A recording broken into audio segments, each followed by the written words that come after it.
बाबा जी श्री गंगादास जी महाराज की जय।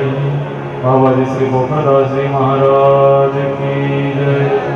सभी संत महापुरुषों की जय। श्री वाणी जी महाराज की जय। ओ धाम की जय।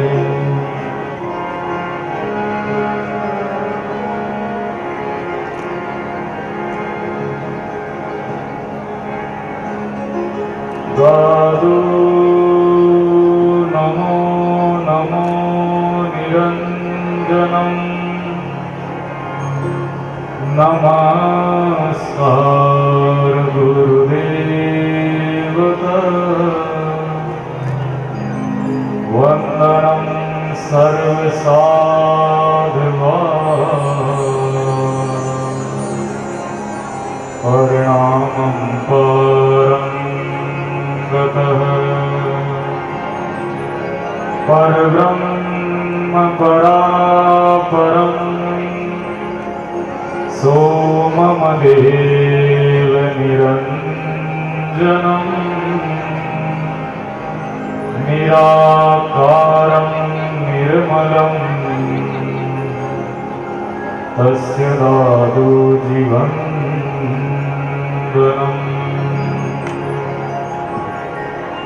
प्रथम वंद परब्रह्म परमानंद स्वरूपम् द्वितीय वंद गुरुदेव नियोजिन ज्ञान अनुपम। तृतीय वंद सब संत जोरी कर तिनके आगे मन वच कर्म जिज्ञास करत भय भ्रम सब भागे। इहि भांति मंगलाचरण कर सुंदर ग्रंथ बखानिए ता विघ्नन को उपजे यह निश्चय कर मानिए। गुरुर्ब्रह्मा गुरुर्विष्णुः गुरुर्देवो महेश्वरः गुरुर्साक्षात् परं ब्रह्म तस्मै श्री गुरुवे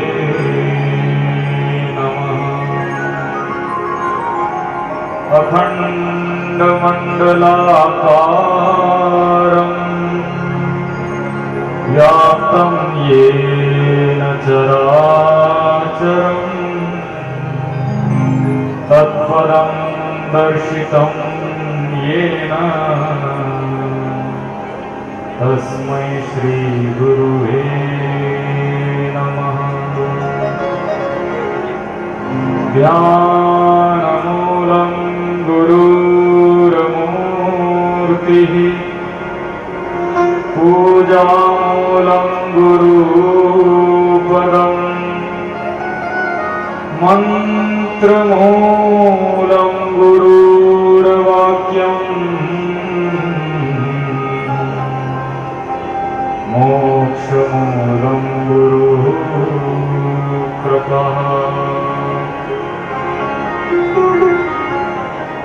ध्येयं सदा परिभवग्नमभीष्टदोहम् तीर्थास्पदं शिवविरञ्जनुतं शरण्यम् प्रत्यार्तिहं तनकपालभवापिपोतम् वन्दे महापुरुषते चरणारविन्दम्।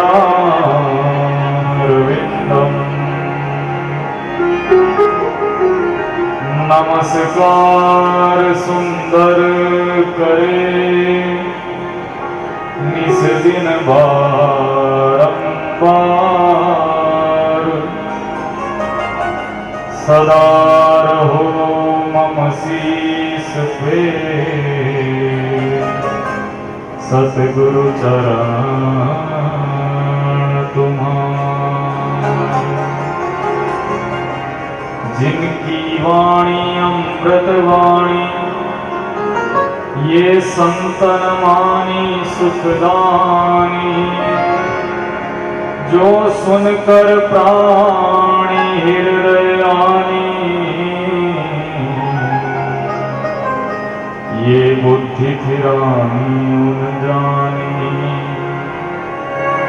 ये अगत कहानी प्रकट प्रमाणी, नायन छानी गंगा से। दादू गुरु आया शब्द सुनाया, ये ब्रह्म बताया विनाशी। ये ब्रह्म बताया विनाशी।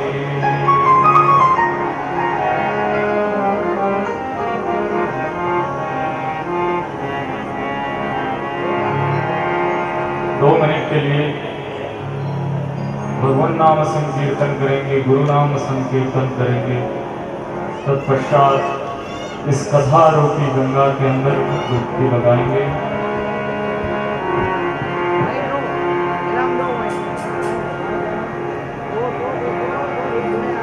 दादू राम दादू राम दादू राम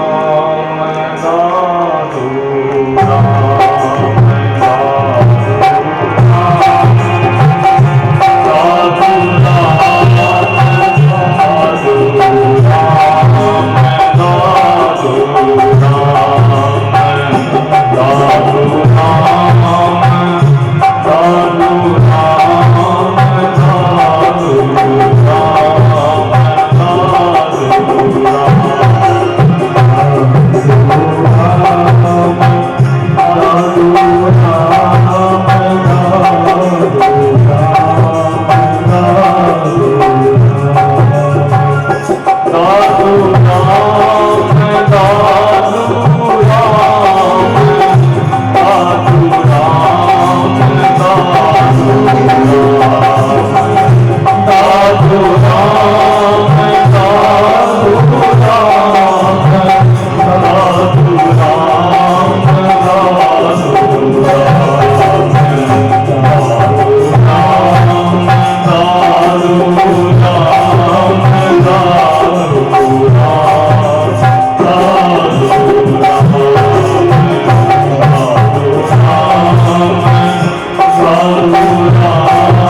हुई है। आइए इस गंगा के अंदर डुबकी लगाएं, क्योंकि अगर बाहरी जल में स्नान करोगे तो केवल शरीर धुलेगा, और सत्संग रूपी गंगा के अंदर जब जीव स्नान करेगा तो उसके मन के मैल विकार सब धुल जाएंगे। ये सत्संग रूपी जो गंगा है हमारे हृदय को पवित्र करने वाली है। शरीर के पवित्रता के अनेक साधन यहाँ पर मौजूद है, लेकिन मन की पवित्रता के लिए सिर्फ और सिर्फ ये सत्संग रूपी साधन संत महापुरुषों ने हमें प्रदान किया है।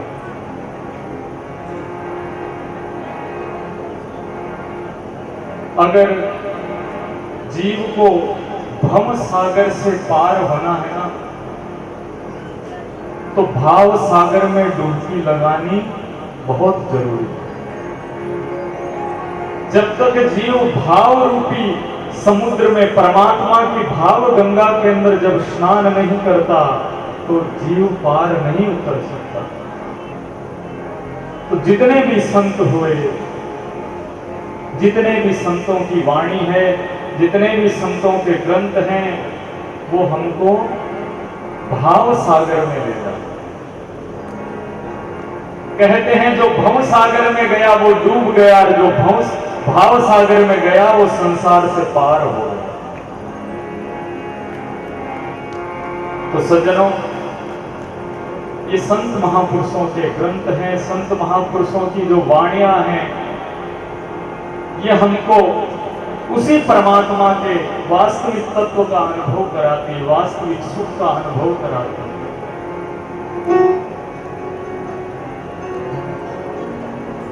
सुंदरदास जी महाराज अपनी वाणी में कहते हैं,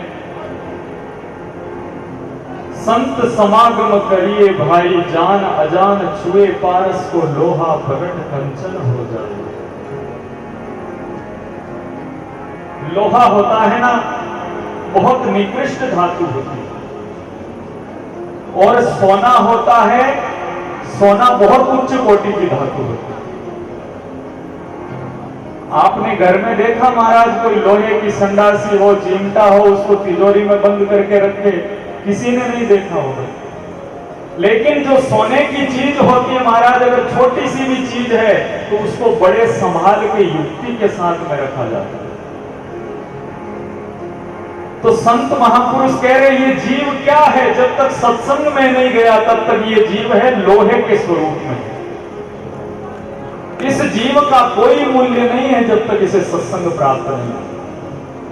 और जैसे ही सत्संग प्राप्त हो गई, महापुरुषों का ज्ञान प्राप्त हो गया, भगवान का भजन प्राप्त हो गया, तो ये लोहा क्या हो गया? सोना हो गया।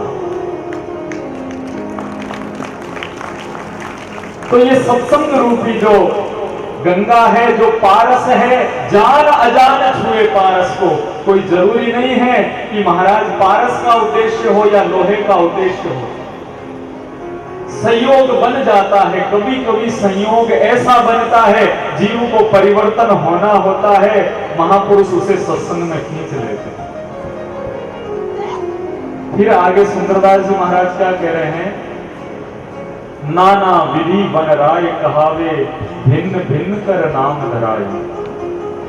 जाको सुवास लगे चंदन की, चंदन होत बार नहीं काई।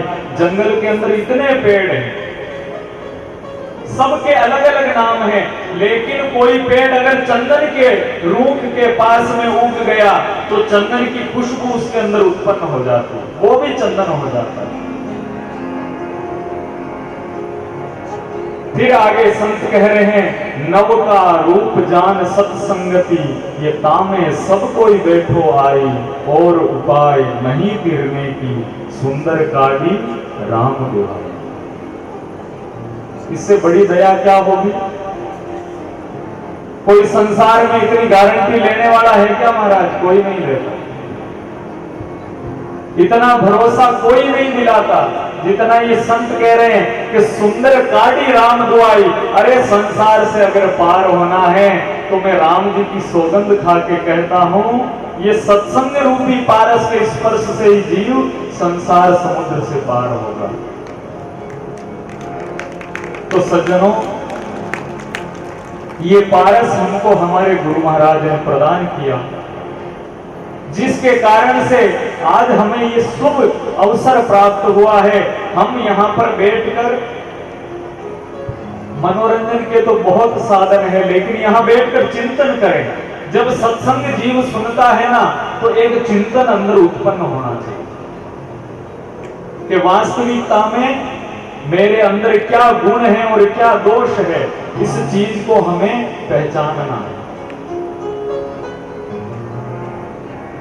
इस चीज को पहचानने के लिए गुरु महाराज ने ये नौका रूप जान सत्संग, अगर जानना है तो ये नौका रूप जो सत्संग है उसके अंदर सब कोई बैठो आई। महाराज, यहां कोई वीआईपी कोटा नहीं चलता कि जिसकी सीट रिजर्व है वही आकर बैठेगा। सत्संग के अंदर ना तो कोई जातिगत व्यवस्था है कि फलानी जाति वाला ही सत्संग सुन सकता है। सब कोई, जिसको पार उतरना है वो आकर बैठो, इसका काम है पार करना।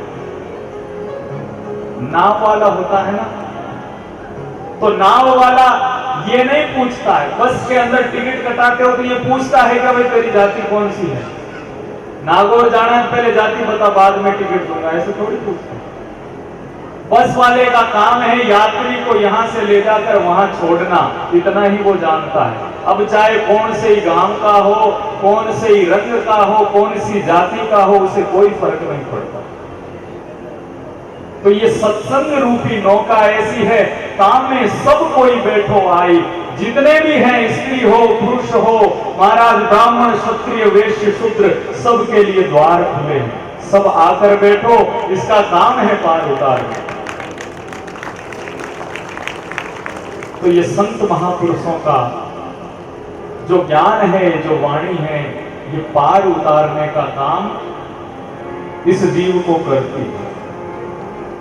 तो जो हम सत्संग सुन रहे हैं, ये सत्संग हमको एक जागृति प्रदान करता। आप 3 दिन से जो लोग कथा सुन रहे हैं, इतना तो समझ में आ ही गया होगा कि राम जी कैसे हैं, राम जी मिलते कैसे हैं, परमात्मा कैसे हैं। जितनी भी कथाएं सुनी, परमात्मा जैसा भक्त का भाव है, राम जी वैसे ही। और भगवान मिलेंगे कैसे? कि भावो ही विद्यते देव। जहां हमारी भावना शुद्ध है, अगर हमारी भावना पवित्र है, तो परमात्मा तो हमारे साथ में ही है।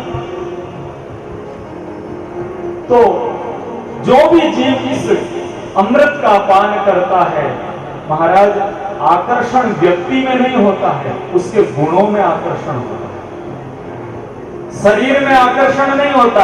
शरीर में तो बहुत संसार में गोरे से गोरे, बलवान से बलवान हो गए, कोई पूछने वाला नहीं। ना ही कोई लंबी उम्र पाने से आकर्षण हो जाता है। आकर्षण होता है हमारे जीवन के मूल्य क्या है, हमारे संस्कार कैसे, हमारे अंदर गुण क्या है, ये आदमी को खींचते हैं। तो ये जो सत्संग रूपी ज्ञान गंगा है, इसके अंदर आकर गुणों का संवर्धन करना है। जो खेती है ना हमारे गुणों की, संस्कारों की, उस पर ये बौछार होती है और इस बौछार से ये नूतन होते, ये अंकुर फूटते हैं हृदय के। सत्संग बीज बो देती, अंकुरित कर देती, अंदर एक पेड़ लगा देती है, फिर उसकी रक्षा हमको करनी पड़ती है।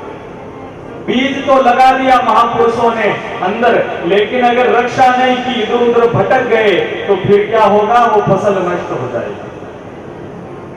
खेत के अंदर बीज डालते हैं तो निनाण भी करना पड़ता है, समय समय पर उसको संभालना भी पड़ता है, और तब जाकर वो फसल किसान को प्राप्त होती है।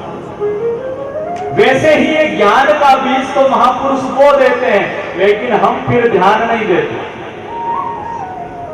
फिर क्या होता है? फिर जीव है जो धीरे धीरे विस्मृति होती जाती है, भूलता जाता है। मैं कई जगह कथाएं करने के लिए जाता हूं, भागवत कथा और अन्य सत्संग के लिए जाता हूं, तो महाराज कथा के अंदर से इतने लोग जागृत होते हैं और कहते हैं, महाराज मेरे भी मन में इच्छा है कि मैं सत्संग सुनूं और भगवान का भजन करूं, मेरे घर भी पधारो, मेरे घर भी सत्संग करो, लेकिन कथा पूरी होने के 1 महीने बाद में सब भूल जाते हैं। अपन तो किसी को फोन करते नहीं और अगला भी भूल जाता है। क्यों? खेती को सुरक्षित रखना पड़ता है। खेती सुरक्षित कब रहती है? ये जो आप पो पर उटाटी पर फेरी लगाने जाते हो ना, चतुर्पदार बाबा जी की 11 साल तो महाराज फेरी लगाने के लिए जाते हैं। ये फेरी लगाना क्या है? उस चीज को जागृत रखना, अपने अंदर उस बीज को नष्ट नहीं होने देना। अगर बीज नष्ट हो गया तो महाराज कमाई व्यर्थ है।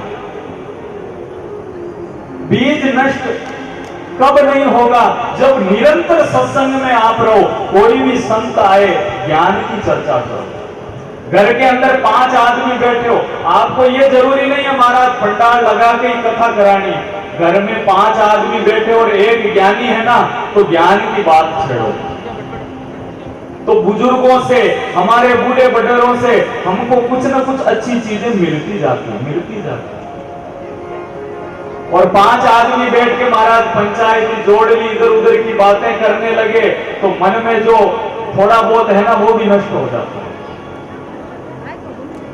हमारे इतिहास के अंदर ऐसी कई घटनाएं हैं जो सूरवीर हुए हैं ना, महाराणा प्रताप हुए हैं, चाहे वीर शिवाजी हुए हैं, इनकी माताओं का, इनके परिवार का बड़ा योगदान था।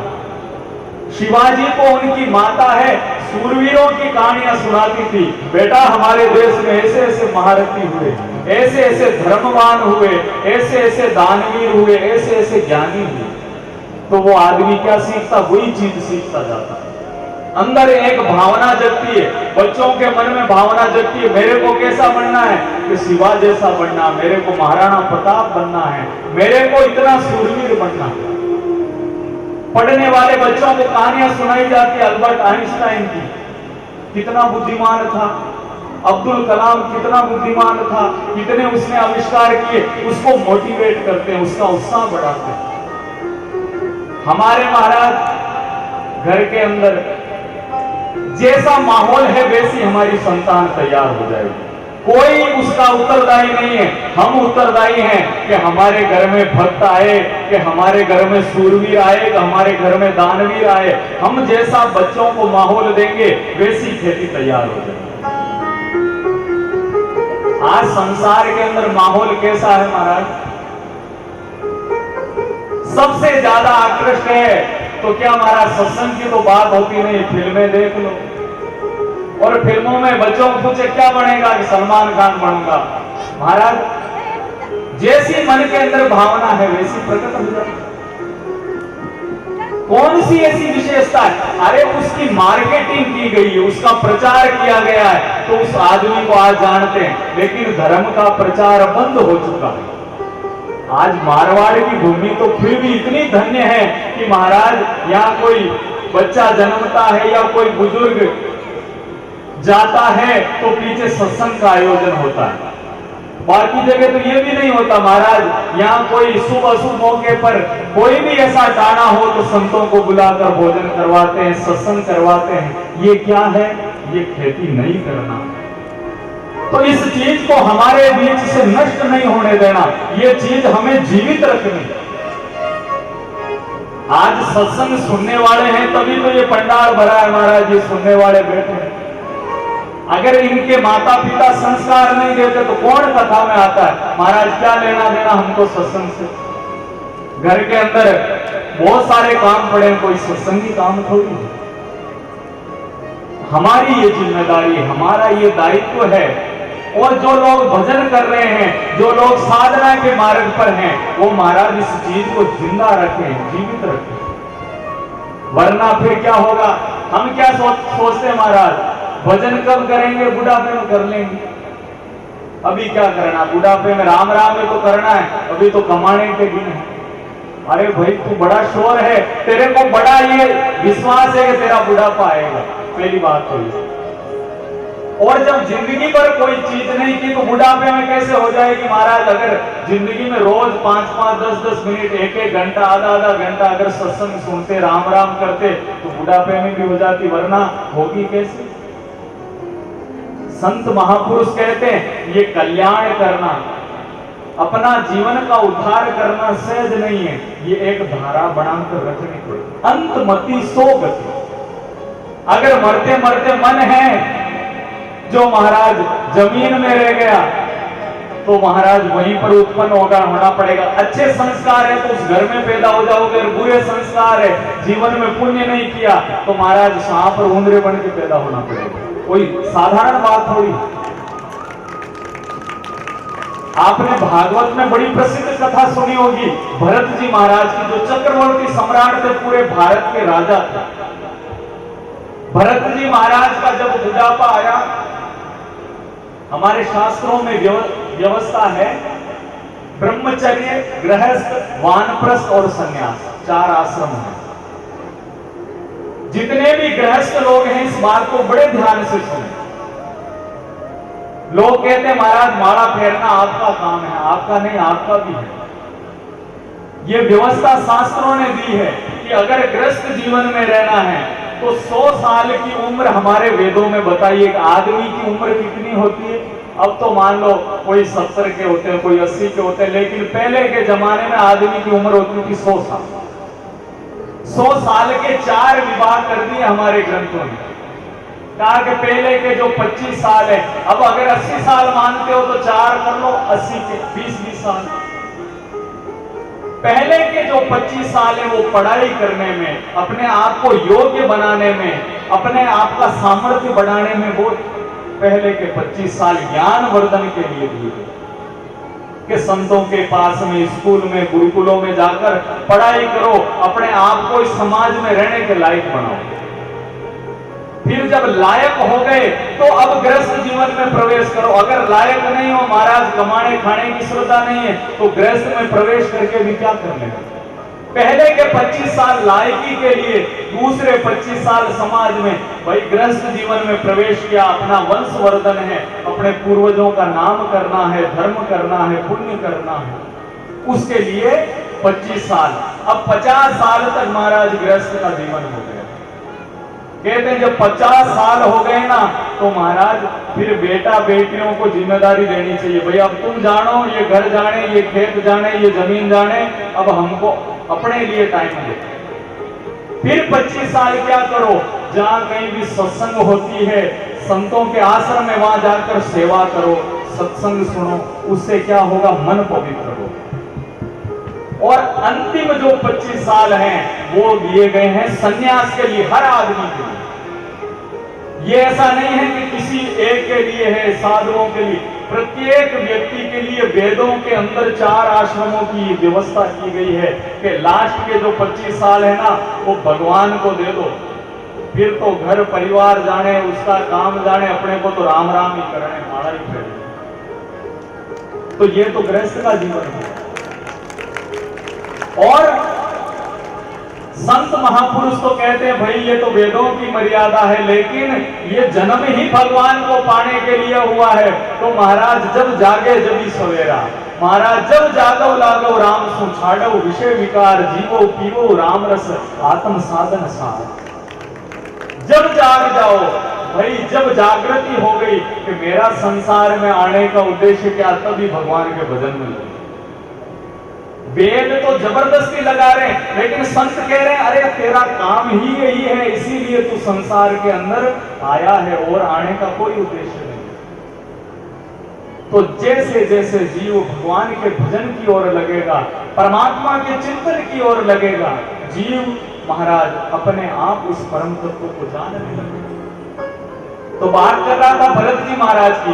भरत जी महाराज ने क्या किया भाई, अपना अब 4था आश्रम आ गया, अब तो पूरी जमीन है, ये जो राजपाट है ये बेटे को संभला के, और भरत जी महाराज तो जंगल में चले गए। जंगल में चले गए और भगवान के भजन में लीन हो गए। अब तो निरंतर परमात्मा का चिंतन करते हैं, भजन करते हैं, सुमिरन करते हैं। एक दिन क्या हुआ, नदी के किनारे कोई गर्भवती हिरणी महाराज पानी पीने के लिए आई, पीछे से सिंह ने दहाड़ मारी, तो वो हिरणी जैसे ही कूदने का प्रयास किया तो गर्भवती थी, वो बच्चा रह गया और वो हिरणी डर गई। भरत जी महाराज ने उस बच्चे को पालना शुरू कर दिया। भगवान के भजन के लिए तो घर छोड़ा था, लेकिन अब वो हिरणी का बच्चा है ना, उसको पालते हैं, उसको उसका ध्यान रखते हैं। और धीरे धीरे अब जैसे जैसे वो बड़ा होता, चिंता यही लग रही है वो हिरणी का बच्चा कहाँ है, उसने कुछ खाया, उसने कुछ, राम जी की ओर से सुरती टूट गई। लक्ष्य तो सबका वही है, लेकिन सुरती तोड़ने वाले बहुत हैं इस संसार में। तो सुरती रूपी धागा जीव का टूटना नहीं चाहिए। इसीलिए संत महापुरुष कहते हैं, महाराज पता नहीं मृत्यु कब आ जाए। भरत जी महाराज की मृत्यु आ गई, मन रह गया हिरणी के बच्चे में, तो अगले जन्म में हिरणी के गर्भ से जन्म लेना पड़ा। तो ये कहानियां, ये कथाएं, ये हमें बताती है कि जहां पर हम जिंदगी भर जिए ना, मरने के बाद वहीं जाएंगे। हम सोच रहे हैं महाराज जिंदगी भर तो माया माया करिए, अंत समय में भगवान के पार्षद लेने के लिए आएंगे, थोड़ी आ सकते। फिर तो जीव को वहीं जाना पड़ेगा जहां उसका विश्राम है। तो इसीलिए संत दादू दयाल जी महाराज क्या कहते हैं, बहुत पसारा कर गया कुछ हाथ न आया, दादू हर की भक्ति बिना ये प्राणी पछताया। केवल भगवान का नाम नहीं लिया, पसारा कितना ही कर दो। महाराज बड़े बड़े इस संसार में राजा महाराजा हुए, खूब कमाया और खूब छोड़ गए। आज उनके गढ़ों को जाकर देखो, महाराज चमगादड़ बैठी है, कोई रहने वाला ही नहीं। ये क्यों हुआ? क्योंकि संसार है, संसार का काम ही ये तो विनाश नाशवान है संसार। आज जो दिख रहा है वो कल नहीं होगा, कल है जो परसों नहीं होगा। परिवर्तन इसका नियम है। आज जवानी है, आज बाल काले हैं, ये नहीं होंगे, 2 साल बाद देख लेना पूरे धोड़े हो गए। क्यों? परिवर्तन नियम है। आंखों की रोशनी तेज है, 2 साल बाद, 4 साल बाद, 10 साल बाद घटना इसका नियम है। संसार घटने का ही नाम है, जो है वो धीरे धीरे छूटता जाता है। रहने वाला तत्व कौन सा है? रहसी एक उपावण हारा और चलसी सब संसार। दादू दयाल जी महाराज कहते हैं, एक राम जी रहेगा, बाकी तो सब संसार चलने वाला। आप कहोगे महाराज आदमी तो चलो चल जाएगा, लेकिन दादू दयाल जी तो कहते हैं ये गगन भी चलसी, ये अंबर भी, ये धरती भी, ये समुद्र, ये सब जाने वाले, रहने वाला कोई नहीं। एक दिन महाराज एक खबर पढ़ रहा था, तो उसके अंदर कोई रेगिस्तान के अंदर वैज्ञानिक खोज कर रहे हैं, रेगिस्तान के अंदर कोई शिला के अंदर वहां पर मगरमच्छ की हड्डियां मिली। तो फिर वैज्ञानिकों ने पता लगाया कि इतने 1000 साल पहले आज जहां रेगिस्तान है वहां कभी समुद्र हुआ था। तो वो समुद्र कहां गया? वो चला गया। जहां रेगिस्तान है, आज समुद्र के अंदर खोज करने वाले बताते हैं कि यहां पर कभी बस्ती थी, यहां पर कभी कोई लोग रहा करते थे, लेकिन वो सब बस्तियां पानी के अंदर समाहित हो गई। तो कहने का तात्पर्य यही है, रहने वाले से मन लगाना है, चलने वाले से मन नहीं लगाना। इसीलिए संत महापुरुष कहते हैं कि जो चलने वाला तत्व है उसमें ज्यादा मत उलझो। अगर चलने वाले तत्व में ज्यादा अटके तो महाराज फिर पछताना ही पड़ेगा। मेरे को एक उदाहरण याद आया। कोई एक छोटी उम्र के पंडित जी महाराज, माता पिता कोई नहीं, महाराज साधुओं के पास में रहा करते थे और उनका अलग ही तरीका जीवन। एक दिन मार्ग से चलते चलते कहीं जा रहे थे, संतों की सेवा करते, संतों की कोई मंडली मिल गई। कहा महाराज ज्ञान दो। तो संतों ने कहा एक ही बात है बेटा, कभी बिल्ली मत पालना। सब ज्ञानों का एक ही ज्ञान है कि कभी बिल्ली मत पाल लेना। वो समझा नहीं लड़का, वो तो चला गया आगे। अब आगे गया तो कोई राजा की सवारी आ रही थी। तो राजा ने कहा भाई नौजवान है, ब्राह्मण घर का शरीर है, तो इसको गीता जी का दान कर दो। गीता पढ़ेगा, विद्वान हो जाएगा, कर्मकांड सीख जाएगा, अपना जीवन यापन करेगा।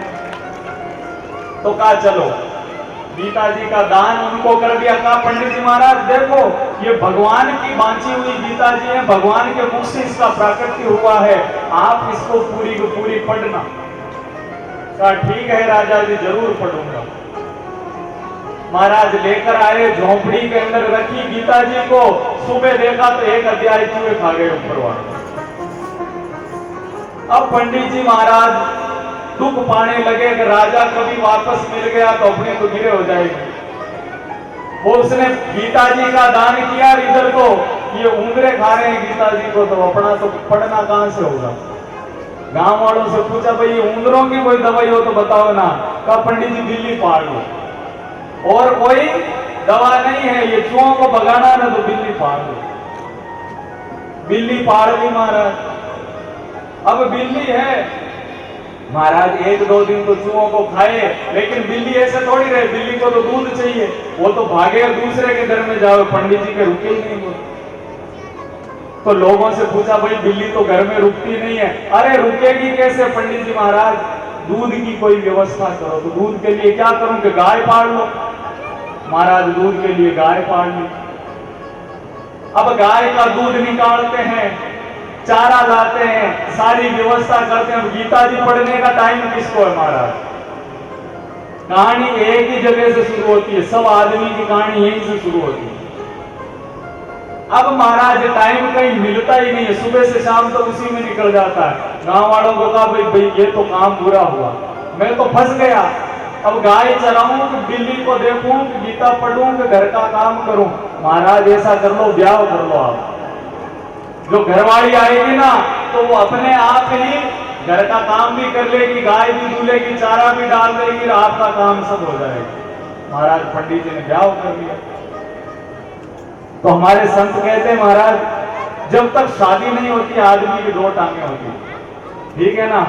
और जब शादी हो गई तो शास्त्र कहते हैं कि जो हमारी धर्म पत्नी है, विनोद की बात है भाई, धर्म पत्नी है तो वो आधा अर्धांगिनी उसको कहा जाता है। अब तुम एक नहीं हो, ये दोनों मिला के तुम एक हो। इसका दुख तुम्हारा दुख है, तुम्हारा सुख इसका सुख है, सब मिला के बात होती है।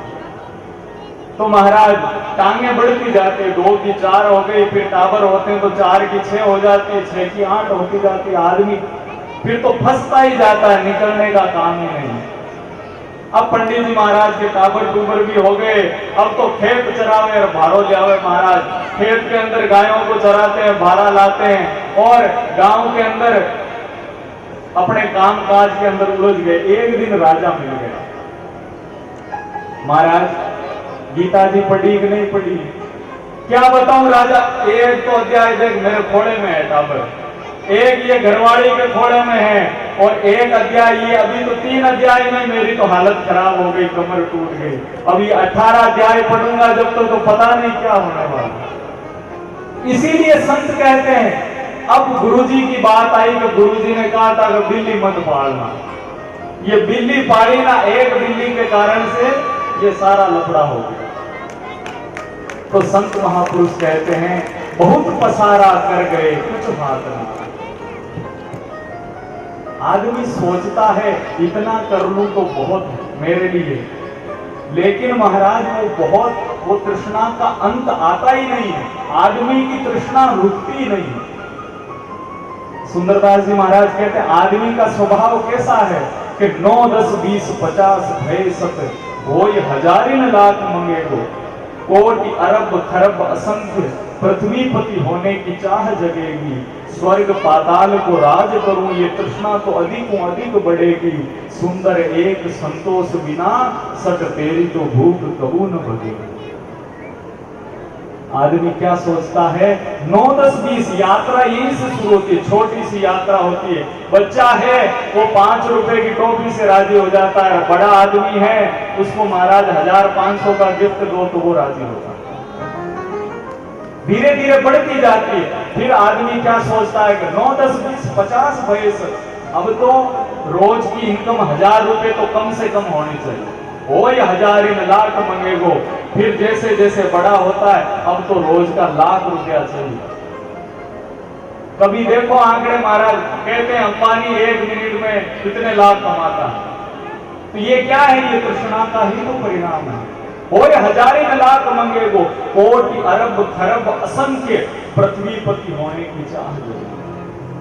फिर क्या होगा? बड़े बड़े राजा होते थे, कोई चीज की कमी नहीं होती थी, लेकिन वो क्या सोचते, अब उस राजा को मारो और उसकी संपत्ति भी अपन ले लो, धरती का पूरा राज्य मिल जाए, चक्रवर्ती सम्राट हो जाए, पृथ्वीपति होने की चाह जगेगी। और जब पृथ्वी का राजा हो गया तो भी भूख नहीं भगी, पूरी धरती का राजा वो बड़े बड़े यज्ञ करता है कि 100 राजसूय यज्ञ कर लूंगा तो इंद्र का आसन मेरे को मिल जाएगा, स्वर्ग पाताल को राज करूं, ये तृष्णा तो अधिकों अधिक बढ़ेगी। तो संतों ये भगेगी कैसे, ये तृष्णा मिटेगी कैसे? कि सुंदर एक संतोष बिना सट तेरी तो भूख कबू न भगे। संसार में सुखी कौन है? संतोषी सदा सुखी।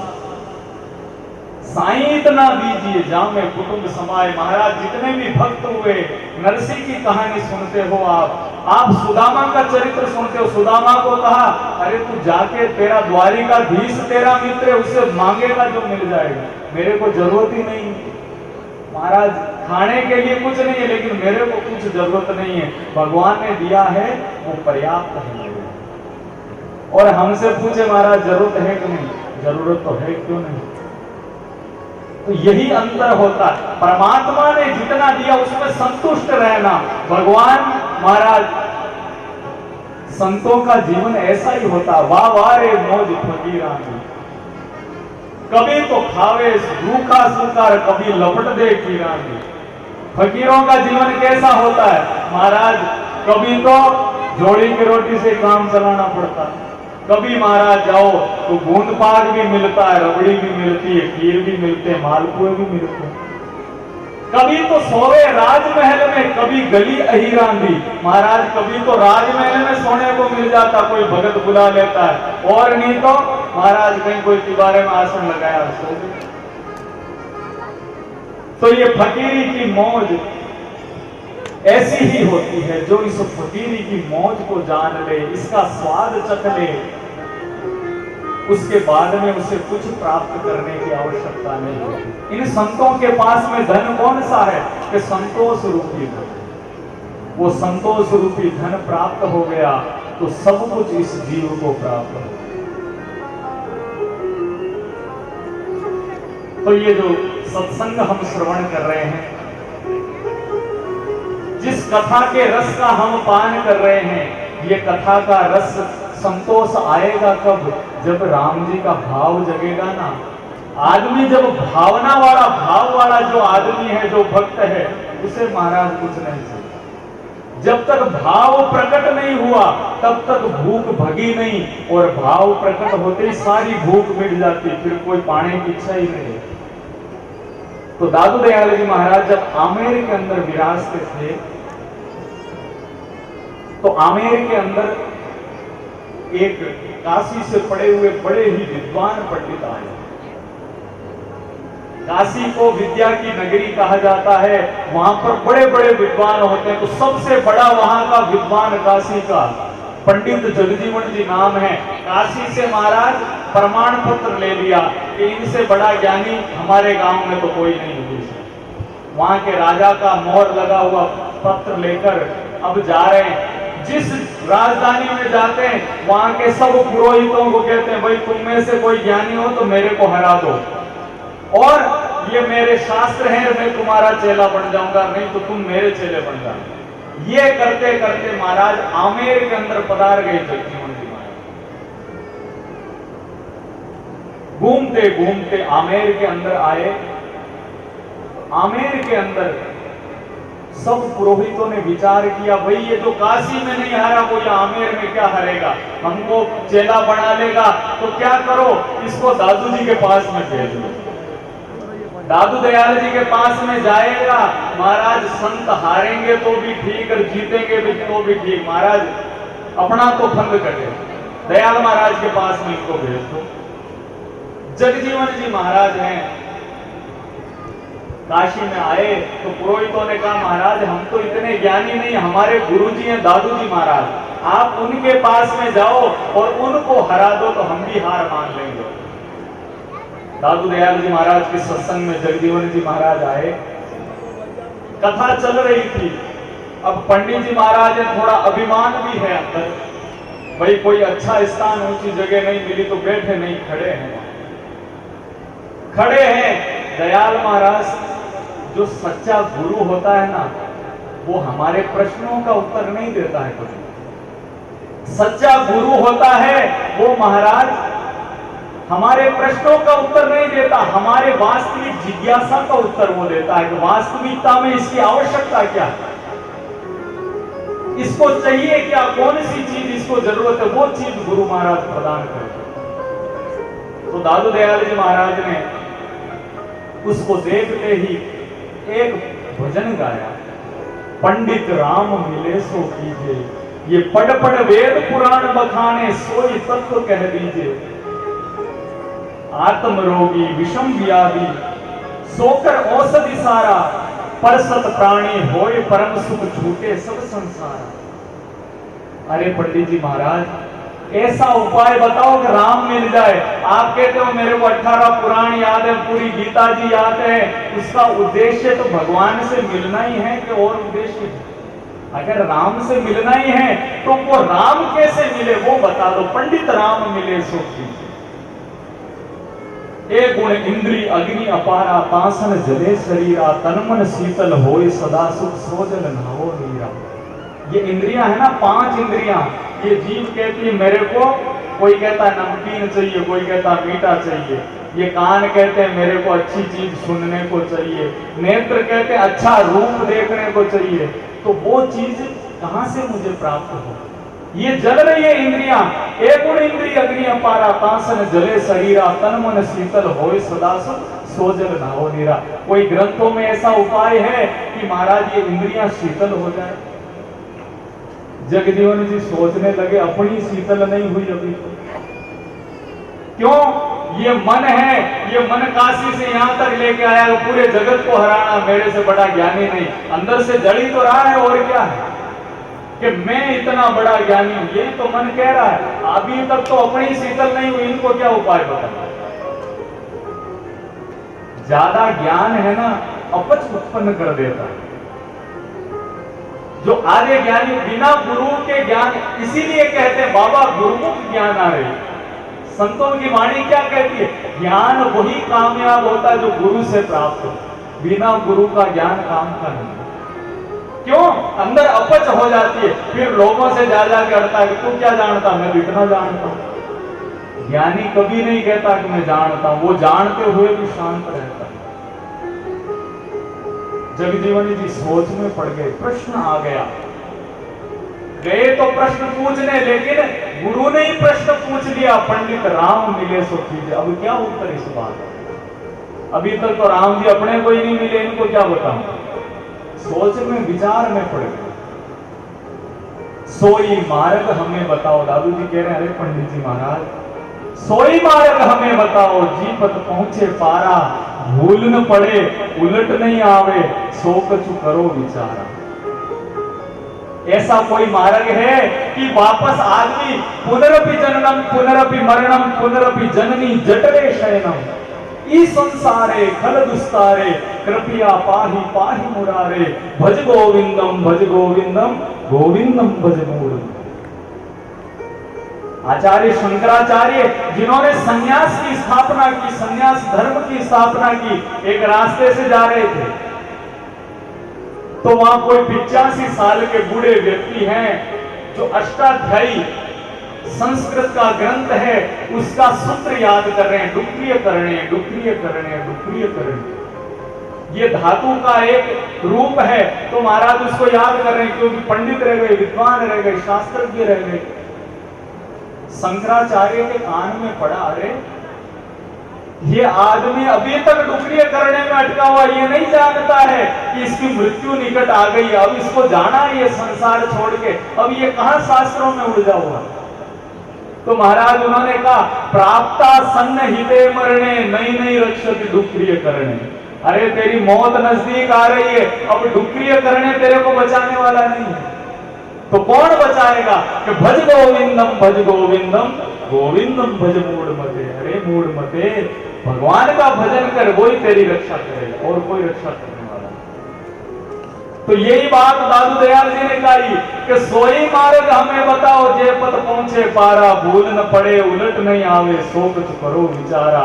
महाराज फिर उत्तर भी देते हैं लास्ट में, गुरु उपदेश देहु कर दीपक, तिमिर मिटे सब सूझे, दादू सोई पंडित ज्ञाता, राम मिलन की बूझे। दादू जी कहते हैं भाई मैं तो उसी को ज्ञानी मानता हूं जो भगवान से मिलने का पता पूछता है, ये नहीं पूछता। कई सत्संग में जाते हैं तो लोग आप पूछते महाराज ज्ञानी हो तो बताओ महादेव जी पिताजी का क्या नाम था। अरे बता भी देंगे, तेरे को फायदा क्या है भाई? उससे तेरा कल्याण होने वाला नहीं, मेरा कल्याण होने वाला नहीं, दोनों का कोई लेना देना नहीं। ऐसी चीज को इकट्ठी करके पाओगे क्या? संतों के पास जाते हो, दादू जी कहते दादू सोई पंडित ज्ञाता, राम मिलन की बूझे। जो भगवान से मिलने की पूछे, महाराज बताओ कोई ऐसा उपाय हो कि भगवान मिल जाए, परमात्मा की प्राप्ति हो।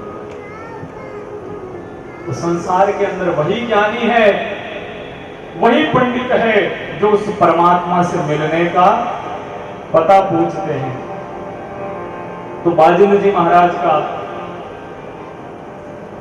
बड़ा ही सुंदर भजन है, मैं बूझूं पंडित जोशी, मारो राम मिलन कद होसी। अरे वास्तविकता में यही पूछना है कि परमात्मा हमें कब प्राप्त हो।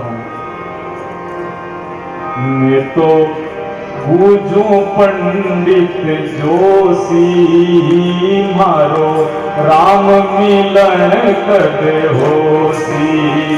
मैं तो बूझूं पंडित जोशी, मारो राम मिलन कद होसी।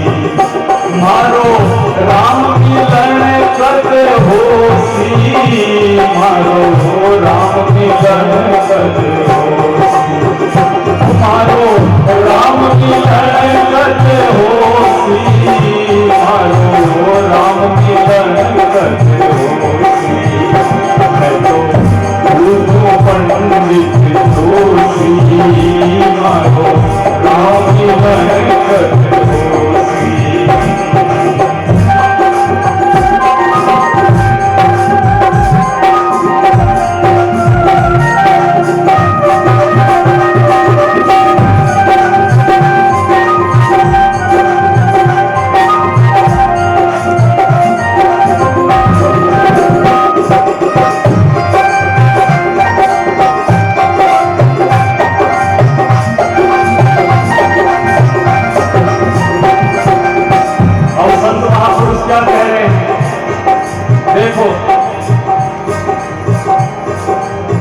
माताएं बहनें कहती है जब आंख फड़कती है ना तो कोई सुगन होते कोई घर आने वाला।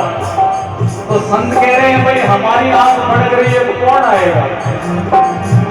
हमारी आंख भरू के भाई, मन संत मिले के भाई। हमारी आंख भरू के भाई, मन संत मिले के भाई। मारो पिया परदेसा छायो, मारो पिया परदेसा छायो, बेरी में दिल मायो, कोई बेरी में दिल मायो। तो पंडित जोशी, मारो राम मिलन कद होसी।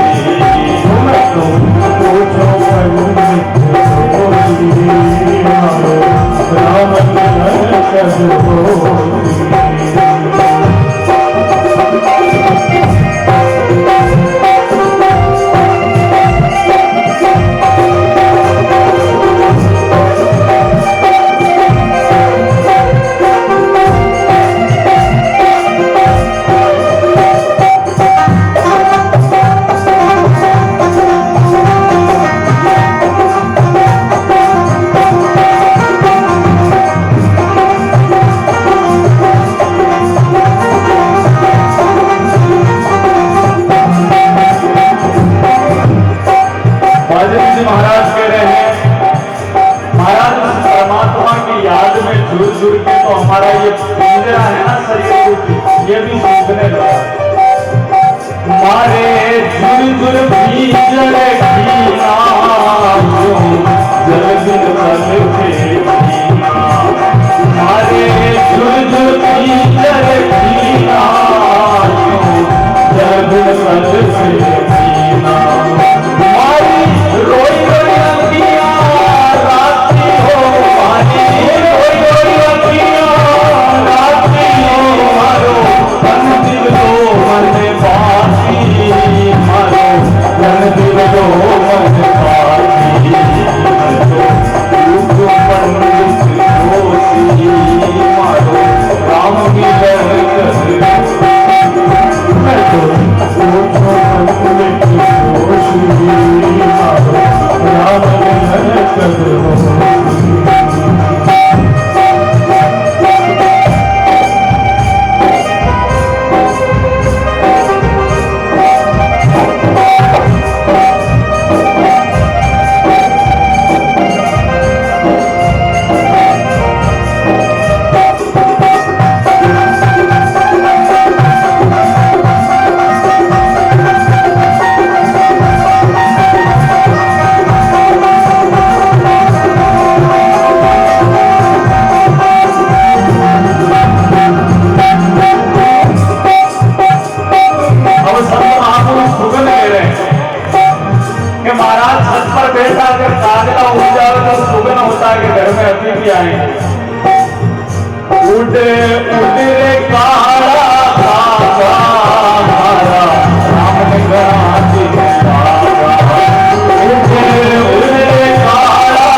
Joshi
स्वामी दादू दयाल महाराज की जय। श्री सुखरामदास जी महाराज की, बाकी श्री रामदास जी महाराज की, सभी संत महापुरुषों की। तो सज्जनों, राम मिलन कद होसी, आंख फरू के बाई माने संत मिले के साईं। तो महाराज गुरु की ऐसी कृपा है कि रोज ही संत मिल रहे हैं। संतों की गंगा है जो इस पावन धाम पर अनवरत रूप से बह रही है। उसी क्रम में आज हमारे मध्य में खेड़ापा धाम से उत्तराधिकारी जी महाराज गोविंद राम जी महाराज पधारे हैं। तो आपका बहुत बहुत तालियों के साथ में स्वागत करते हैं। और भी संत हमारे मध्य में पधारे हुए हैं। सबका नाम मेरी स्मृति में नहीं आता हो, लेकिन मैं हृदय से सभी संत महापुरुषों का वंदन करता हूं और सभी संत महापुरुषों के चरणों में दंडवत प्रणाम करके इस पावन भूमि पर उनका स्वागत करता हूं।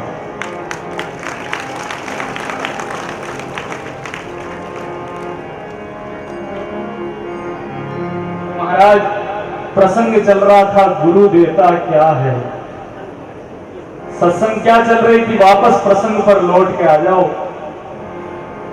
दादू दयाल जी महाराज के पास में बहुत बड़ा विद्वान खड़ा है आज, और संतों ने उस पर प्रश्नों की बौछार कर दी। अरे पंडित राम मिले सो कीजिए।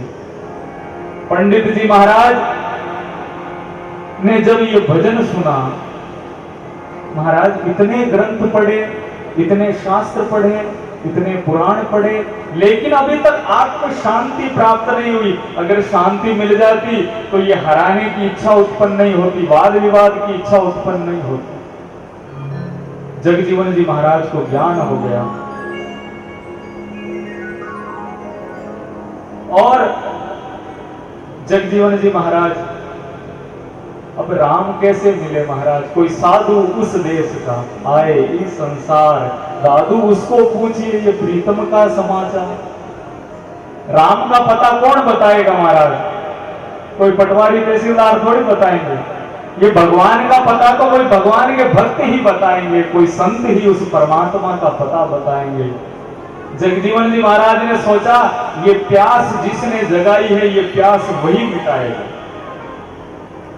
एक वक्त वो था जो बैठने के लिए तैयार नहीं, अब दादू जी के सामने दंडोत प्रणाम कर ली। बोलिए दादू दयाल महाराज, साष्टांग दंडवत प्रणाम कर ली। महाराज राम मिलने का पता तो आप ही बता सकते हो, आप ही बता सकते हो वो परमात्मा कैसे मिलेगा। तो दादू दयाल जी महाराज ने कहा भाई वो परमात्मा बातों से नहीं मिलता। हम विचार करते हैं कि बातों से उस राम जी को प्राप्त कर लें, बातों से नहीं मिलता। दादू जी कहते बातें बाद जाएगा भैये, तुम जन जानो बातन पइए। महाराज वो परमात्मा है जो बिना हंस हंस कंत न पाइए, जिन पाया तिन रोज। कोई हंसी खेल थोड़ी है, भगवान मिल जाए, परमात्मा मिल जाए, सहज नहीं है। जब लग अपना आपन जाने तब लग कथनी कांची, आपा जान साईं को जाने तब कथनी सब साची। पंडित जी पहले स्वयं को जानो तब जाकर आप ये शास्त्रार्थ करना, दूसरे को हराना। गुरु क्या कह रहे हैं, शास्त्रार्थ अपने आप मिट जाएगा, वाद विवाद अपने आप मिट जाएगा। जब जाना नहीं तब तक विवाद है, जानेगा तब विवाद विराम हो जाएगा। तो दादू दयाल जी महाराज उपदेश कर रहे हैं, भाई रे तब क्या तपसी ज्ञानी जब दूसरे नहीं आनी। जब हम कहते हैं ब्रह्म सत्य जगत मिथ्या, एक ब्रह्म ही सत्य है, वेदांत कहता जगत तो मिथ्या है, तो महाराज हम आपको क्या कहें, भाई रे तब क्या तपसी ज्ञानी। अब उनके ज्ञान पर भी चोट मार रहे हैं कि तू कितना बड़ा ज्ञानी है। बोलो,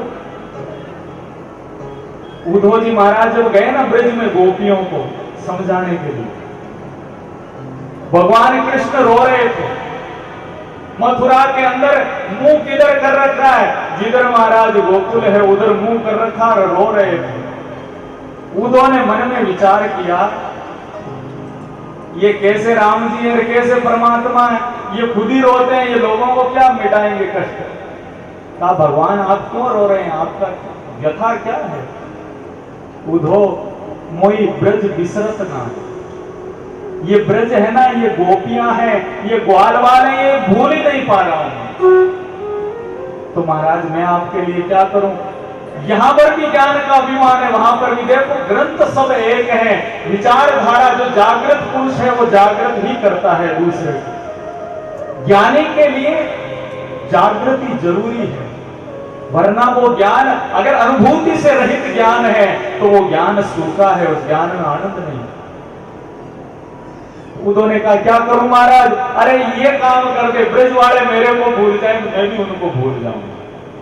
संबंध तब तक बना रहता है, अगला आदमी याद करता है ना तो हम भी नहीं भूल पाते। भगवान तो ऐसा है, ये यथा माम प्रपद्यन्ते तांस तथैव भजाम्यहम्, जो मुझे भजता है मैं उसका भजन करता हूं। क्या कहती है गीता जी, यही तो बात है। उन्होंने कहा ठीक है, मैं उनको ब्रह्म ज्ञान सुना के आता। महाराज गए थे ब्रह्म ज्ञान सुनाने, खुदवाड़ा भी भूल गए। वहां जब रुके, कथा लंबी चौड़ी करने से सबको ध्यान है, उदो गया था ज्ञान सिखाने के लिए, लेकिन स्वयं भूल गए। और वो अनपढ़ गोपियां कुछ नहीं जानती है, कृष्ण के अलावा कुछ नहीं जानती। कृष्ण तन कृष्ण मन कृष्ण है हमारो धन, आठों पैर उदो हमें कृष्ण ही से काम है, हमारा तो तन मन धन उदो वो कन्हैया ही है। तो ये कौन सा ब्रह्म ज्ञान है। अगर ये ब्रह्म ज्ञान है तो ब्रह्म ब्रह्म को उपदेश देता है क्या। दादू दयाल जी महाराज जी वही कह रहे हैं, भाई रे तब क्या कपसी ज्ञानी जब दूसर नहीं आनी। अरे दूसरा कोई है ही नहीं तो उसको उपदेश क्या देना। ऐसा प्रभाव पड़ा महाराज, वो गोपियों के जो चरणों की धूल है वो उससे स्नान कर रहा है, वो तो मैं पवित्र हो जाऊं। अरे मेरे को गुरु प्राप्त हो गया। साक्षात ज्ञान पर चोट लगनी जरूरी है, ज्ञान के अंदर अनुभूति आनी जरूरी है। बिना प्रेम के महाराज, प्रेम बिना रस फीका लागे मीठा मधुर न हो। जब तक प्रेम नहीं है, जब तक हृदय के अंदर वो परमात्मा के प्रति महाराज, जब तक वो जागृति नहीं हुई। दादू दयाल जी तो कहते हैं आशिक मासूक वे गए इश्क कहावे सोए, दादू उस मासूक का ये अल्लाह आशिक हो। क्या बात है महाराज, संतों की वाणी चोट कर देती है, संतों का सिद्धांत चोट करता है, आर का पार निकलता है। क्या कह रहे हैं, आशिक मासूक वे गए, सच्चा प्रेम क्या है महाराज, स्वयं को भूल जाना। एक ही तत्व बचता है वहां पर, स्वयं की विस्मृति हो जाती। इश्क कहावे सोए, दादू उस मासूक का अल्लाह आशिक होए। फिर तो परमात्मा स्वयं बंदगी करता है, उस भक्त की स्वयं परमात्मा बंदगी करता है। अरे इसको कैसे भूल जाऊं मैं, ये परमात्मा का ये ही नियम है, ये संसार का नियम है। तो कहने का तात्पर्य जगजीवन जी महाराज के अंदर जागृति आई एकदम, गुरु के उपदेश से और भगवान के भजन में लग गए। आमेर के अंदर जहां दादू दयाल जी महाराज विराजते थे, वहां से कुछ दूरी पर बगीचे में एक कुआं था। इतने बड़े पंडित जी महाराज अब क्या कर रहे हैं, अब राम राम करना है भाई। तो भगवान का भजन करने के लिए वो कुएं के अंदर कोई खोड़ थी ऐसी महाराज बावड़ी, उसके अंदर जाकर दिन भर माला फेंकते थे।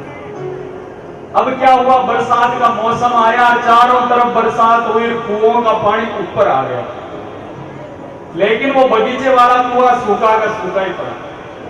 अब माड़ियों ने मन में विचार किया, अरे ये धरती के अंदर ही कोई फेर है कि क्या बात है, पानी ऊपर क्यों नहीं आ रहा। अंदर घुस के देखा तो बाबा जी वहां भजन कर रहे हैं। अरे कारण ये, पानी ऊपर आया तो संत डूब जाएंगे, इसीलिए पानी ऊपर नहीं आ रहा। ये भजन की शक्ति होती है।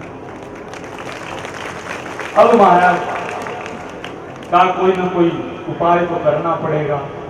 गए दादू दयाल जी के पास, महाराज आपके शिष्य हमारे कुएं में भजन करते हैं, इसीलिए पानी ऊपर नहीं आ रहा। अगर आप उनको कह दो ना तो महाराज वो बाहर कहीं दूसरी जगह पर्वत में गुफा में बैठ के भजन कर ले, यहाँ कोई कुएं में भजन करने की जगह थोड़ी है, हम पानी किससे पिलाएंगे, हमारे को पानी की आवश्यकता है। तो शाम के समय जगजीवन जी महाराज आए। दादू दयाल जी महाराज ने कहा कहाँ गए थे? कहा महाराज भजन करने गया था। कहाँ भजन करने गए थे? महाराज कुएं में बैठ के भजन करता हूँ, वहां पर एकांत है। अब ये भी समझने की बात है, एकांत कहाँ होता है, शांति कहाँ होती है? जंगल में शांति होती है, मन में शांति होती है? जरा विचार करने की बात है। संतों की बात तो ऐसी होती है। दादू दयाल जी ने कहा राम नाम में पेश कर, राम नाम लियो लाए, ये इकंत त्रैलोक में अनंत काहे को जाए। अरे राम नाम के अंदर ही अपने मन को लगाकर राम नाम के अंदर अपनी वृत्तियों को स्थिर करो। क्यों? इसके अलावा एकांत नहीं है। जंगल में जाओगे ना तो घर याद आएगा, और घर में रहते हो तो जंगल याद आता है। इसीलिए संत कहते हैं ना घर भला ना वन भला, जहां नहीं निज नाम, दादू उनमनि मन रहे, भला तो सोई था। जहां पर वृत्ति स्थिर हो जाए, जहां उस परमात्मा में मन एकाग्र हो जाए, उससे बढ़िया और उससे पवित्र स्थान त्रिलोकी में दूसरा नहीं। तो ऐसा उपदेश सुनकर महाराज जगजीवन जी महाराज बड़े सिद्ध संत हुए। आज भी दौसा के पास टहलेरी स्थान है, वहां महाराज ने भजन किया। जयपुर के पास में दादर काफी अच्छा स्थान है, वहां गुफा के अंदर उन्होंने साधना की, भजन किया। तो ये जो जगजीवन जी महाराज का प्रसंग है, ये प्रसंग दादू दयाल जी महाराज कोई साधारण संत नहीं थे। मैं तो ये मानता हूं दादू दयाल जी महाराज इस संसार में सदगुरु का अवतार था। भगवान के कई अवतार होते हैं, लेकिन गुरु रूप में अगर कोई आए तो दादू दयाल जी महाराज है। क्यों? एक एक शब्द में महाराज एक एक जीव को तार दिया। जगजीवन जी महाराज को यही कहा पंडित राम मिले सो कीजिए। इतने में उनको जागृति हो गई। आज 5000 शब्द हैं, ये वाणी महाराज एक शब्द पर आप चिंतन कर लो तो आपका उद्धार हो जाए, कल्याण हो जाए। ऐसा ये संत महापुरुषों का दिव्य ज्ञान है। और उसी काल के अंदर जब आमेर में विराज रहे थे दादू दयाल जी महाराज, ये तो पंडित जी थे, इनको ज्ञान हो गया। अब कौन आए? अब महाराज एक नौजवान युवक वहां पर आया, कोई साधारण आदमी नहीं है। आज भी महाराज बड़े बड़े साहित्यकार जिस व्यक्ति का लोहा मानते हैं, रज्जब जी महाराज। दादू दयाल जी महाराज आमेर के अंदर अपनी गुफा में साधना करते थे, भजन करते थे। तो वहां से रज्जब अली खान नाम है, और बारात निकल रही है, आमेर के अंदर जा रही है, उस स्थान के बाहर से बारात निकल रही है। तो बाराती लोगों ने कहा रज्जब जी यहाँ पर एक दादू जी नामक कोई संत रहते हैं, और बड़े ज्ञानी संत हैं। सांबर के अंदर उन्होंने अनेक मुस्लिमों को उपदेश दिया, अनेक जीवों को तारा। अगर समय हो तो उन संतों के दर्शन करने चाहिए। रज्जब जी ने कहा अरे संत हैं तो दर्शन अवश्य करूंगा मैं। कहाँ है वो दादू दयाल जी महाराज? तो महाराज जहां पर दादू दयाल जी महाराज विराज रहे थे वहीं पर बैठ गए रज्जब जी महाराज। बाराती लोग कह रहे हैं इसका देखो दिमाग खराब हुआ है, इधर तो मुहूर्त है, शादी का समय है, और ये शादी के टाइम पर बैठ गया बाबा जी के पास में। कहा रज्जब जी चलो, बारात वापस आएगी तो कोई साधु जाते थोड़ी है, कल दर्शन कर लें। लेकिन जो जिज्ञासु होता है वो कल पर नहीं छोड़ता। बुरा काम कल पर छोड़ो, लेकिन अच्छा काम तो आज ही करना है और अभी करना है, ये मन में सोचो। मन में सोचते हैं महाराज सत्संग कल सुन लेंगे, क्या है यहाँ चामास में 2 महीने सत्संग तो सुनते हैं, क्या करें, कभी भी सुन लेंगे, क्या फर्क पड़ता है। अरे जो समय निकल रहा है, जो श्वास निकल रहा है, बड़ा कीमती है, वापस आए और नहीं आए। रज्जब जी ने कहा भाई संतों के पास में आ गया तो संतों के पास में आने का फायदा यही है, अगर ये मुख से कुछ बोल दें तो फिर मैं यहां से चला जाऊंगा। इतनी चर्चा हुई तो दादू दयाल जी महाराज के नेत्र खुले। नेत्र खुलते ही क्या देखा, सामने एक आदमी बैठा है, जवान तेजस्वी युवक है, और सहरा बांधे हुए, शेरवानी पहने हुए, और शादी करने के लिए जा रहा है। दयाल महाराज के मुख से निकला, किया था किस काम को, ये सेवा कारण साज, दादू भूला बंदगीर सराना एक काज। अरे इतना सुंदर तेरा रूप भगवान ने किस लिए बनाया? संसार के अंदर कहा ना, मनुष्यत्व मुमुक्षुत्व महापुरुष संश्रय, तीन चीजें बड़ी दुर्लभ होती है। ये साज बनाया है, ये शरीर प्रदान किया है, तो महाराज भगवान की बंदगी और सेवा करने के लिए, धर्म करने के लिए ये शरीर मिला है, ना कि दूसरे को दुख देने के लिए और महाराज अपने जीवन को नष्ट करने के लिए ये अमूल्य जन्म नहीं मिला। दुर्लभम मानुषो देहो देहिनाम क्षण भंगुरः तत्रापि दुर्लभम मन्ये वैकुंठः प्रिय दर्शन। ये मनुष्य जन्म कितना दुर्लभ है, बहुत दुर्लभ है, लेकिन उससे भी दुर्लभ है अगर कोई संत हमें मिल जाए तो महाराज वो बहुत ही दुर्लभ। वो दुर्लभ चीज आज रज्जब जी महाराज के साथ में घटित हो गई। संत मिल गए, सच्चे संत मिल गए। एक शब्द ही ऐसा लगा, रज्जब ते गज्जब किया, सिर पर बांधा मोड़, आया था हरि भजन को और करी नरक में ठोर। अरे रज्जब, तेरा ये तेजस्वी शरीर देख के मुझे लगता है तू चाहता तो तू परमात्मा को प्राप्त कर लेता, लेकिन अब तेरी यात्रा जिस ओर जा रही है ना, अब जिस ओर तेरी यात्रा जा रही है, मेरे को नहीं लगता कि तू राम जी से मिलने वाला है। अब मिलना मुश्किल है। रज्जब जी महाराज ने कहा, महाराज जो सूरवीर भक्ति सूरा की, कायर काम नहीं आता है भक्ति के अंदर, महाराज को सूरवीर ही काम आता है। रज्जब ने कहा, महाराज बात बीती नहीं है, बात अभी बाकी है। कहा कैसे? ये लो सहरा छोटे भाई अजब अली खान के सिर पर रख दिया, हम तो आज से बाबा जी हो गए। बोलिए रज्जब जी महाराज की। तो महाराज ऐसे जो सूरवीर भक्त होते हैं वो ही तो राम जी को प्राप्त कर सकते हैं। भक्ति करना सहज नहीं है, इतना अनुग्रह है। गुरु का वचन सुनते ही हृदय परिवर्तन हो गया। एक शब्द में कोई महाराज 6-6 घंटे कथा सुनावे तो बाहर जाते ही सब भूल जाते हैं आदमी। और सब संत आकर उपदेश दे रहे हैं, देखो गलत काम नहीं करना, नशा नहीं करना, अपने जीवन को सुधारना, लेकिन महाराज इधर से सुना और उधर से पार कर देते हैं। कोई ऐसा आदमी हो उस परमात्मा को प्राप्त करना, कोई रज्जब जैसा उस परमात्मा को प्राप्त करता है। तो दादू दयाल जी महाराज के इस प्रकार अनेक शिष्य हुए।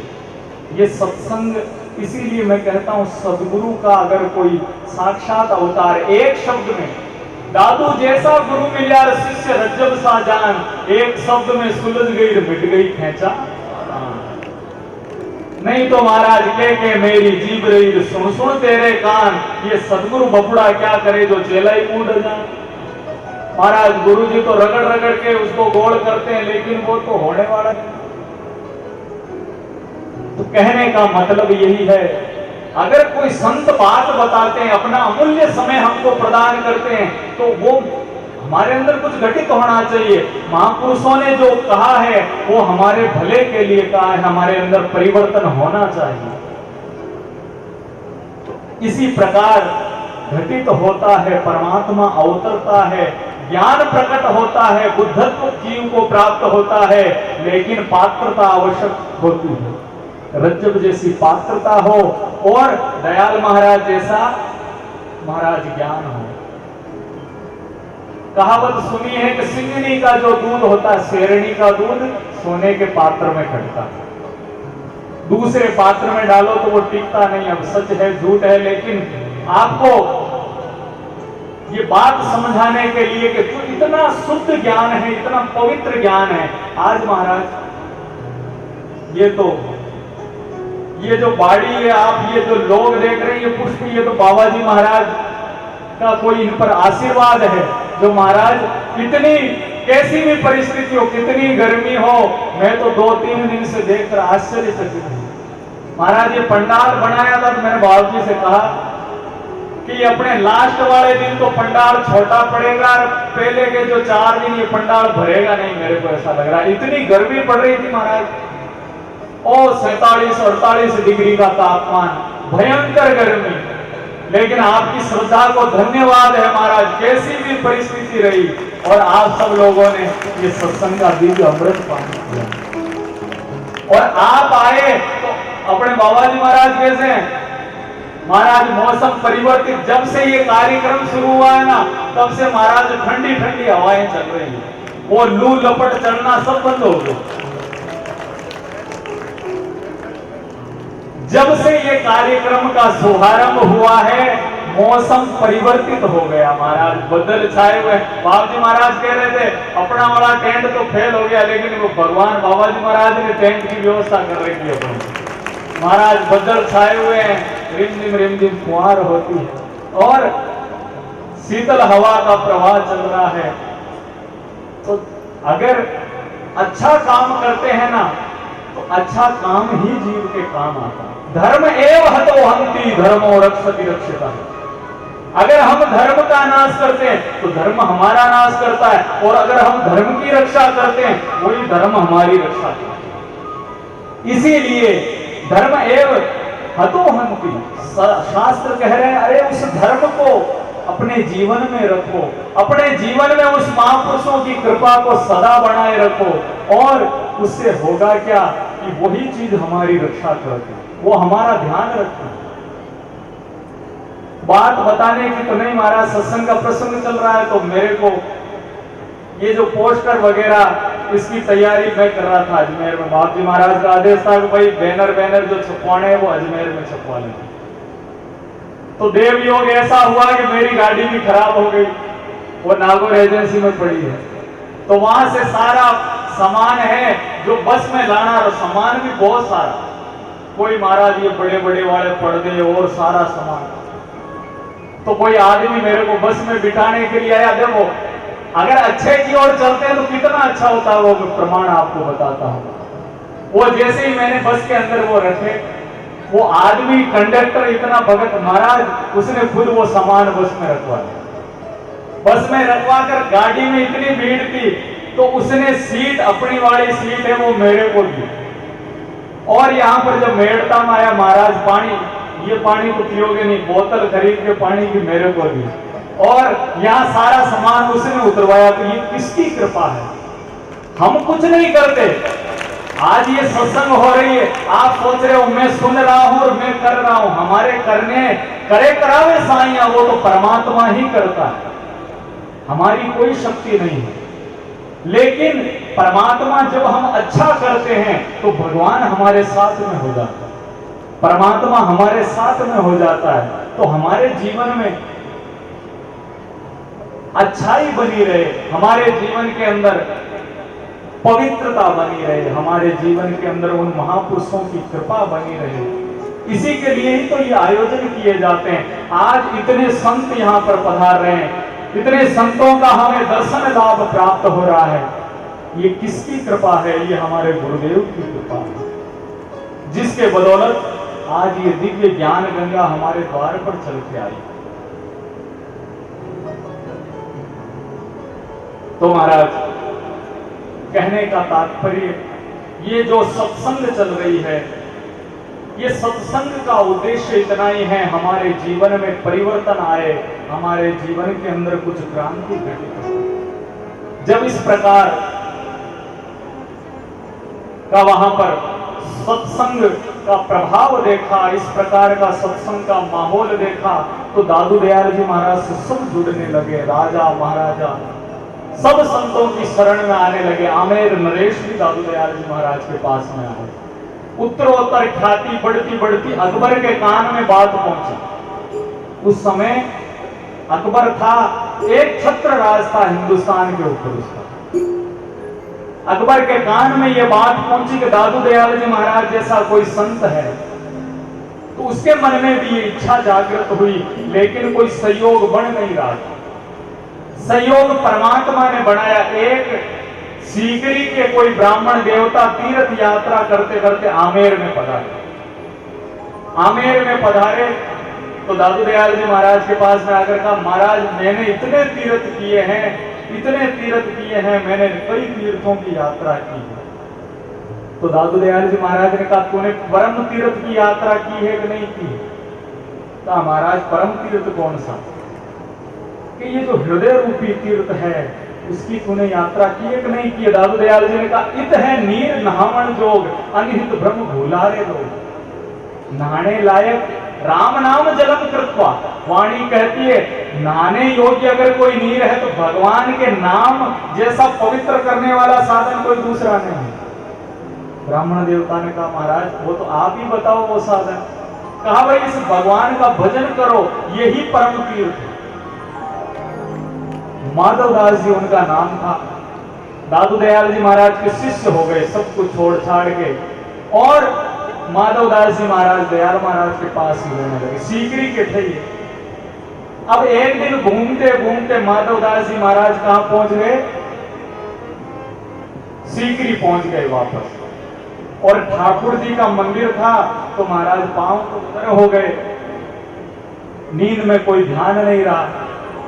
तो ब्राह्मण देवता और लोग बाग इकट्ठे हुए, बाबा जी आप अपने आप को नामदेव जी समझते हो क्या? महाराज नामदेव जी जैसे चमत्कारी थे वैसे तुम हो गए जो पांव इधर करके सोते हो। महाराज ने कहा, भाई नामदेव जी ने क्या किया? अरे उन्होंने मूर्ति को दूध पिला दिया था, तुम्हारे अंदर शक्ति नहीं, ऐसे ही पड़ जाते हो किधर ही टांगे करके। अरे मेरे गुरु की कृपा है मेरे ऊपर, तू तो ला। उन्होंने मूर्ति को पिलाया, मैं महाराज दीवार के कटोरा लगाया तो दीवार में से परमात्मा निकल के दूध पी गए। अब गांव में हल्ला हो गया, चारों ओर कुछ ईर्षा करने वाले, संतों के प्रति ईर्षा रखने वाले लोगों ने कहा अकबर को जाकर, गांव में एक पाखंडी आया, लोगों को उल्लू बना रहा है, कभी दीवार को दूध पिलाता है, कभी चमत्कार दिखाता है। तो अकबर ने कहा, भाई हिंदू साधु है, मैं मुसलमान हूं, अगर सीधा सीधा उसको मृत्यु दंड देता हूं ना तो ये हिंदू भड़क जाएंगे मेरे ऊपर, कहेंगे ये राजा है जो अन्याय कर रहा है।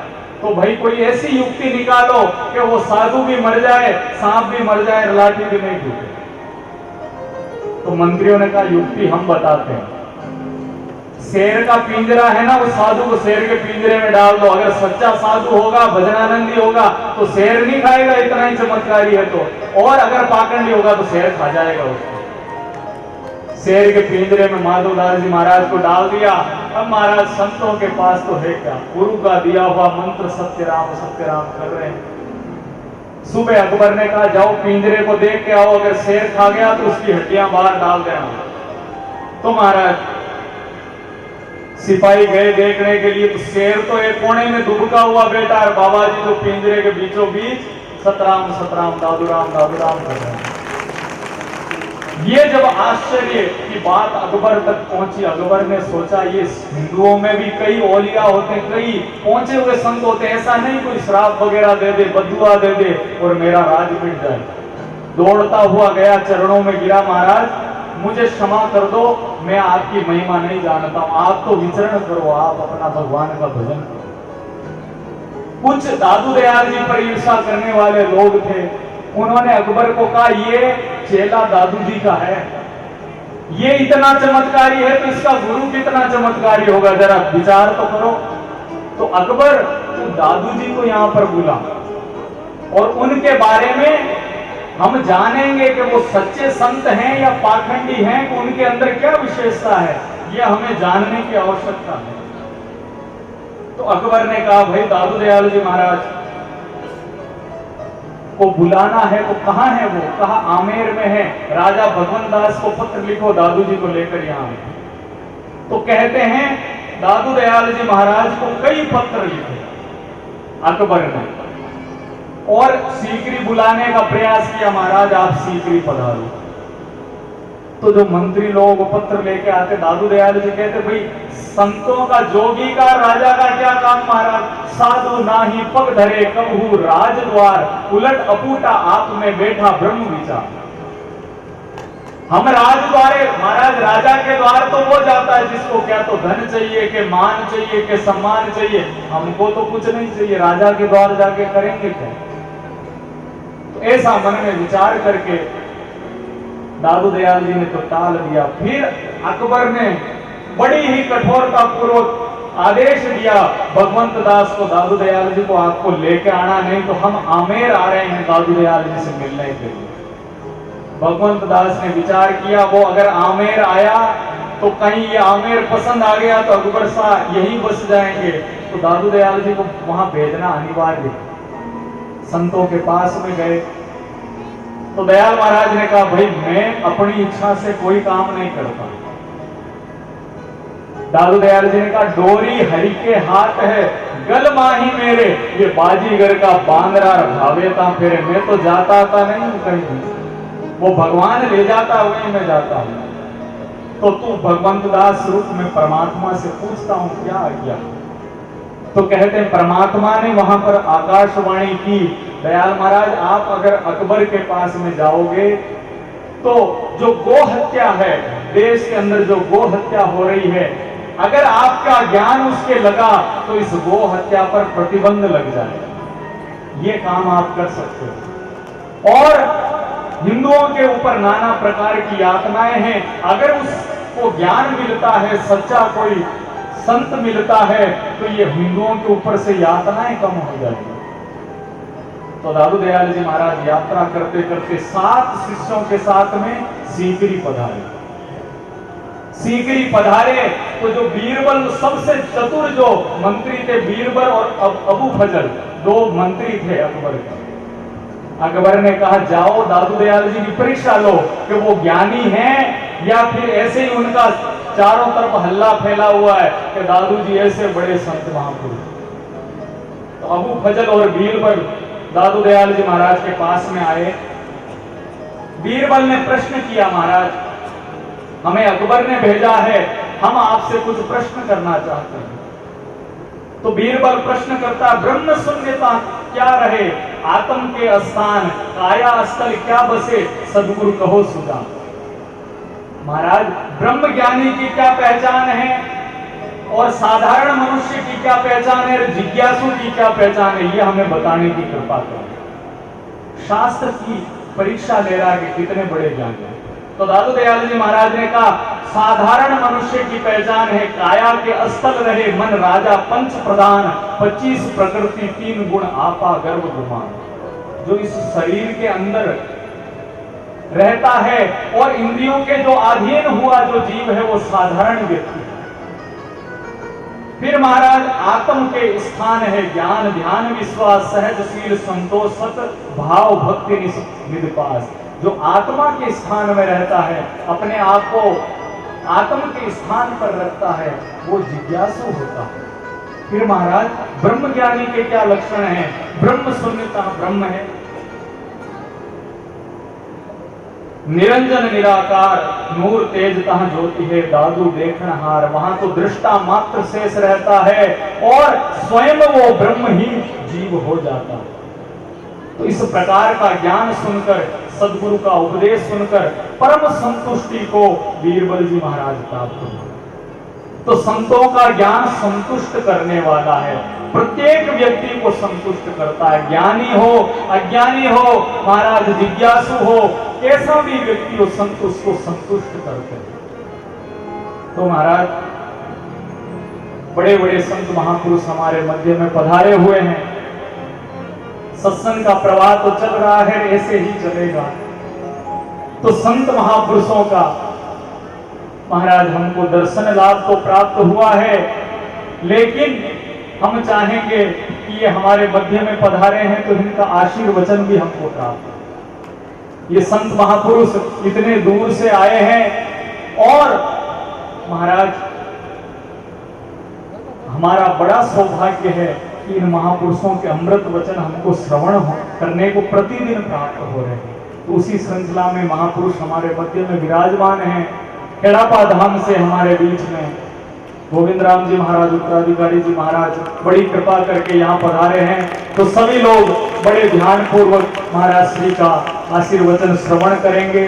महाराज श्री को आगे भी कहीं कार्यक्रम में जाना है तो बड़े ध्यान पूर्वक हम इनकी सत्संग श्रवण करेंगे। बोलिए दादू दयाल महाराज की।